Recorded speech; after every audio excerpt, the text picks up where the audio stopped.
Good morning ને જય મામાદેવ ડાયર. અને કેમ છો આપણે? આજે ઘરના ત્રાસી કંટાળીને આપણે જવાનું હતું મિર્ઝાપુર. આપણે થઈ ગયા તૈયાર ને પછી આવી ગયો બસ સ્ટેન્ડ. ને કેમ લાગવું બાકી વાળેખા કરી લઉં જરાક, સમજો ને આમ તેમ હોય. પછી આગળ છે આ ભાઈને તમે ઓળખો, આપણે ભેગો થયો હોય. નથી ઓળખતા કાંઈ વાંધો નહીં, મૂકો તમે એને. પછી આમ તેમ વાતો કરતા અમે પહોંચી ગયા મિર્ઝાપુર. સોરી, આપણે કોલેજ રાખી, હાલો ને કોલેજે. अब होगा तांडव और मिर्जापुर में हम राज करेंगे. પછી તો આપણે ક્લાસમાં બેઠા ને આજુબાજુ જોયું ને તો બધી લઠ્ઠાવે જતા, મૂડ બગાડીને. साला ये दुख का खत्म नहीं होता बे.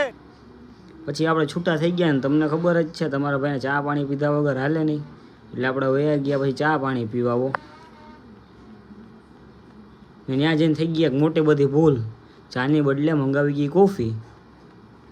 પગે લાગુ તને, હવે આ કોફી ની વાત છોડ. ના, તે કોફી કેમ મંગાઈ? સમજો ને પછી માથાકૂટ પૂરી કરી ને આપણે વયા ગયા સીધા ઘરે.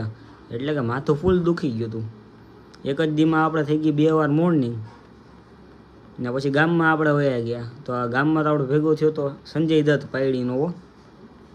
50 તોલા ને પછી એને પડતો મૂક્યો ને આપણે જાય મામાજીના દર્શન કરવા. તમે અમારી સાથે હાલો, તમને કરાવ્યા દર્શન. પછી પહોંચી ગયા મંદિરે ને અમે કર્યા દર્શન. ને પછી આવી ગયો ઘરે. તમને આજનો બ્લોગ ગમ્યો લાઈક કરો, શેર કરો, ફોલો કરો ને સબસ્ક્રાઈબ યુટ્યુબમાં જોતા હોય. चलते हैं, हमारा टाइम हो गया है. घबराइए मत, लौटते रहें.